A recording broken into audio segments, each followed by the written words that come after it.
But when he first got here, a lot of people thought, how would he hold up against Major League velocity? Well, he's gotten literally better every single year. Here's 3 of his home runs this year at 95-plus velocity. These are elite fastballs that he turns around. Only Yordan Alvarez has faster bat speed than Shohei, but it's also his hip speed. The way he gets his hips through the baseball, man, we have to find a way to measure that. Here's what I'm talking about. This is Shohei against pitches 95 and above, literally seeing more of it each year and getting better and better this year. Look at that slugging percentage. So the faster it comes in, the faster it's going out against Shohei Ohtani. That crazy Cubs-Dodgers game was one night early. JP, it is our showcase game tonight. Good morning. We need to run it back. A few Dodger arms trying to get right, and Clayton Kershaw at the top of the list. I always wonder what the guys think when he's on a rehab assignment. And here comes Clayton Kershaw. He looked good. Give me positive news. Good morning to you. Good morning, Lauren. And yes, I have been given assurances from both the Cubs and the Dodgers that tonight's game is going to be even better than last night's. Promise. Tune in. MLB Network tonight. Yes, 7 p.m. Eastern time, 6 p.m. here in Chicago. So you talk about Clayton Kershaw, some really good signs right now for the Los Angeles Dodgers. He was able to get 3 innings in last night's rehab start. As Robert mentioned, the fact that he faced Jack Caglianone, one of the top young hitters in all of minor league baseball, really encouraging. Now, the key point here, and this has been written about, Sonia Chen has written about this at MLB.com. Of course, he's not eligible to come off the 60-day IL until sometime in the later part of May. So it's not imminent in terms of a return, but things are trending in the right direction, even though, as he told Sonia, the issue with his left toe that was repaired in the offseason still is a bit more of an issue than even his left arm. So left arm is good, but remember, it was the lower body that was the reason why he did not pitch after the month of August last year. And I think the key thing for the Dodgers right now is that even with all of their resources, all the pitchers they've added, tonight's likely to be a bullpen game, Lauren. So the Dodgers, because of some of their injuries, are really testing that minor league depth that they have. Wow. Okay, so we have a plan kind of for Kershaw. Is there one for Ohtani, or is the plan just slow play it until October when we need him the most? Oh, I think he'll be back before October, Lauren. But we're not sure exactly when that date will be. Okay. And I love this about our showcase game today will be boots on the ground at Wrigley. I'll be looking everywhere to see when and where Ohtani throws this bullpen session today, because Dave Roberts told reporters, including Ryan Herrera of MLB.com yesterday, that Ohtani is expected to throw a light bullpen today in Chicago. Of course, he missed some time while on the paternity list, but the idea is that his throwing progression continues. A full bullpen happening on Saturday. Now, as we know, Lauren, one thing that is clear about all of this, we are not going to see Ohtani's bat just leave the Dodger lineup for a couple weeks so he can go out and pitch in the minors. That's not going to happen because they can't just unilaterally take that bat out of the lineup for that period of time. So he's going to have to find a way to face live hitters while still playing every single day. And while there are plenty of people that are wondering, is it really all worth it? Would you interrupt one of the best bats in the world? To that, Dave Roberts said again yesterday, I don't know. He's 2 all-star players in one. We kind of need that too. So again, for all the fans wondering, the plan is still for Ohtani to pitch this year, and some more bullpens coming up this week, which is a very good sign for all of us who love seeing Shohei on the mound. Indeed, and they all know when he comes back, Will Smith's got him. I was thinking about this the other day. I don't know how he focuses his attention on each individual star pitcher, and then, oh, by the way, a 3-run shot. You're smiling. When you watch him work, what stands out to you?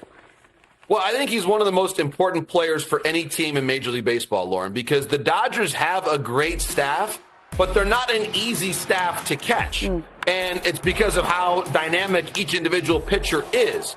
Now, the key thing in Will's career is that he has been a better hitter in the first half of the year than the second half. And that's probably obvious when you consider how often he catches. Last year, he set a career high for starts with 117.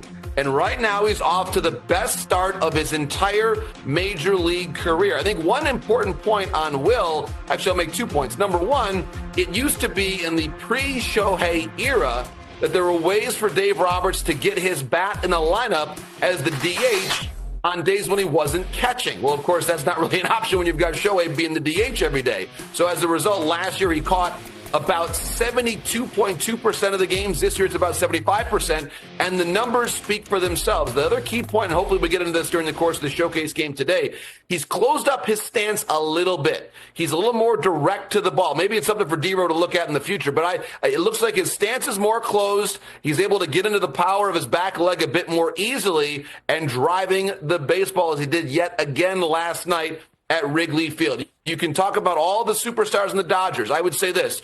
There's not a more indispensable player, I believe, on this roster than Will Smith. I think Dave Roberts would agree with all the superstars up and down, right? I need an 11-inning, one-run game tonight. We're working on it. I have sent messages now to Craig Counsell, Dave Roberts. We are on it, Lauren. A classic game is forthcoming at the friendly confines. The house that D-Row built. And happy birthday to Wrigley Field today, by the way. Tom Verducci's all over that story for the game tonight. Happy birthday to Wrigley. JP Morosi on the inside corner. Appreciate it. Robert, take it away. What do you got? Lauren, there's overtime issues that come into play when you have a game this long. We're trying not to do the whole time and a half thing, so easy there. Hey, the Ballpark Bingo is a celebration of first presented by Loan Depot. Let's go back to Saturday. Angels, Giants, Mike Trout. At 1 Eastern.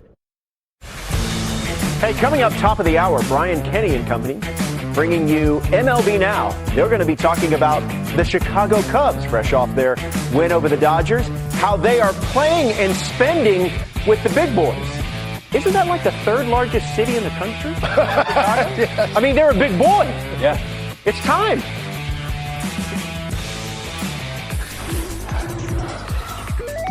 Are you ready or not? It is also time, gentlemen, to see what you're made of. Be afraid, be very afraid. 12 years in the show for Sean Casey. 5 different teams. 16 years for Mark DeRosa. 8 teams for D-Row. But can he play my silly games as well? And Robert has been a broadcaster extraordinaire throughout Major League Baseball. And I've seen pretty much every stadium playing MLB show.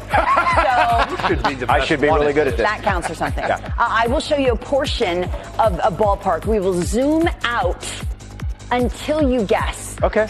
And as D-Row and Robert say, this is the dumbest game ever. Okay?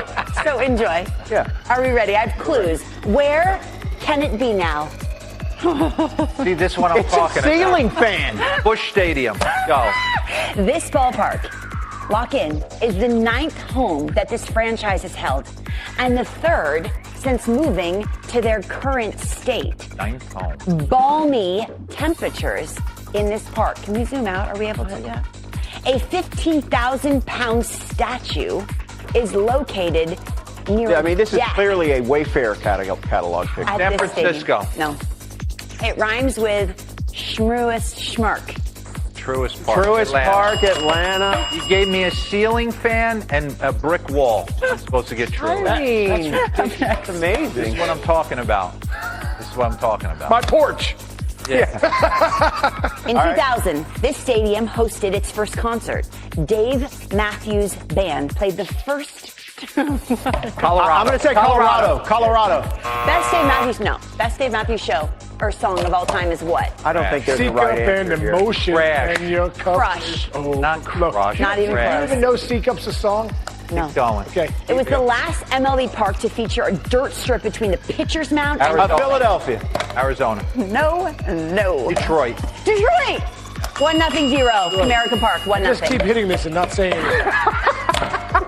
Up next, this stadium has the most inside the park homers since its opening in 1973, having almost 4 times as many as the next closest stadium in that span. Oakland. No. Well, we wouldn't. Listen carefully. Easter is a big holiday here. Easter? Yeah. What? Easter's? What does that have to do with anything? 73. One of the major. Is it Kauffman Stadium? Yeah, let's go.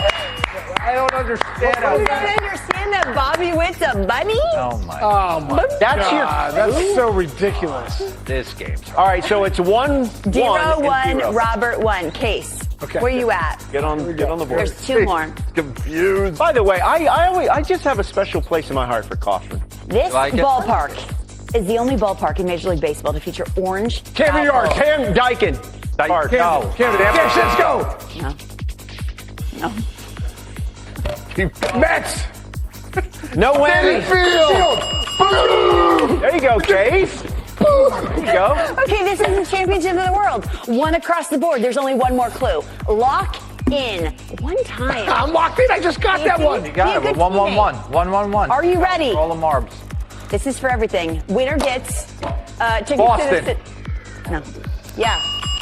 How'd you get it? Because it's the green. Old it looks looking old. rock. I went Fenway immediately. Whoa. You Great win. job, D-Ro. You get to take us to the Mets game. Guys, Nice thanks. job. Mark, we want to celebrate. What a game. Can you get the car and the tickets Yeah. and the food? I know. We'll celebrate you. Way to go, D-Ro. Great job. Yeah. By Or the I'll way, just be in my apartment doing terrible things.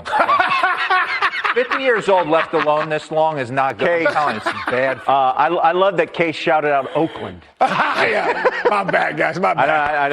I think that ballpark cam doesn't 75 exist Team anymore. USA lineups last night. That's what I did. All right. That's great things. That is Those a are true good story. things. I just sit there and You write wake up in the different middle of the lineups. night after you go to the bathroom and just start going They through the all lineups. look nasty. Know that. Okay.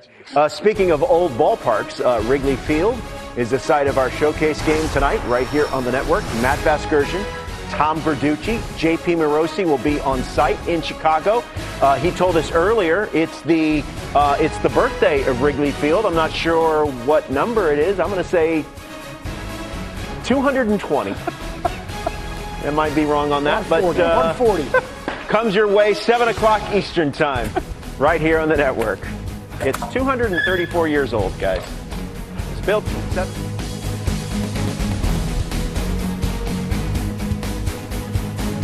ロサンゼルス、ドジャースがまさかのスイープを喫した。シカゴ、カブスとの3連戦。最終スコアは6対7。激闘の末に惜しくも敗れ、シリーズ全体での敗北が確定した。しかしながら、この結果だけを見て全てを語ることはできない。むしろ、今回の敗戦は、未来への投資、とも言えるほど、チームにとって多くの収穫があったのだ。確かにスコアボードには黒星が並んだ。しかし、その全ての試合が、紙一重の攻防だったことは明白である。1点差、2点差での接戦が続き、最後まで勝敗の行方がわからないスリリングな展開。まるでポストシーズンのような緊張感が流れる中、若き力と主力の輝きが随所に見られた。まず注目すべきは、今季加入したテオスカー・ヘルナンデスの存在だ。彼はこのシリーズで鋭いスイングを連発し、ファンの視線を釘付けにした。特に第2戦でのツーランホームランは、スタンドを大いに沸かせ、敵地でありながらドジャースファンの歓声がこだました。打率こそ大台に乗らなかったものの、彼のスイングには破壊力と意志が宿っていた。実況席では、これがヘルナンデスの真骨頂だと絶賛され、地元メディアでも取り上げられた。そして、忘れてはならないのが日本の至宝、大谷翔平の存在だ。第3戦では三振に倒れる場面もあったが、彼の出塁率は驚異的であり、チームに得点機会をもたらす起点となっていた。四球を選び、相手バッテリーにプレッシャーを与えるその姿勢には、まさに打たなくとも影響力を持つ男の名がふさわしい。解説者からは、大谷は打席の中で試合を動かしていると称賛され、ファンからも彼がいれば勝利は近いと信頼を集めた。加えて、捕手ウィル・スミスのリードとバッティングも光った。冷静かつ的確な配球でピッチャー陣を支えつつ、自らのバットでもタイムリーヒットを放つなど、攻守にわたる活躍を見せた。シリーズ通して安定した打率を維持し、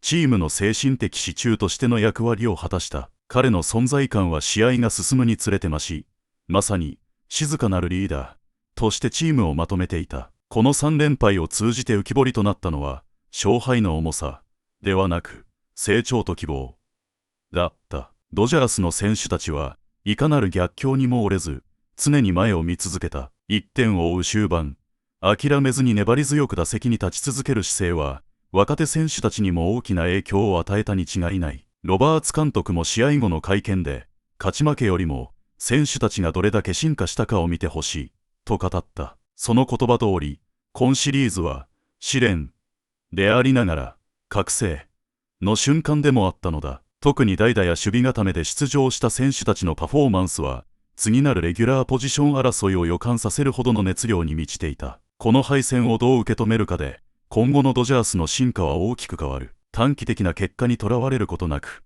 個々が感じた課題を糧にし、次なる戦いへと向かっていく姿勢が求められる。そして、何よりもファンはその過程を見守り、共に歩む、仲間、であることを忘れてはならない。たとえ今は悔しさが残っても、その先にある歓喜の瞬間を信じて、ドジャースの挑戦は、ここからが本番だ。選手たちの奮闘に胸を熱くし、未来への希望を感じた今シリーズ、どうか皆さん、これからもドジャースの戦いを共に応援し続けてください。ぜひ、いいね、と、チャンネル登録をよろしくお願いいたします。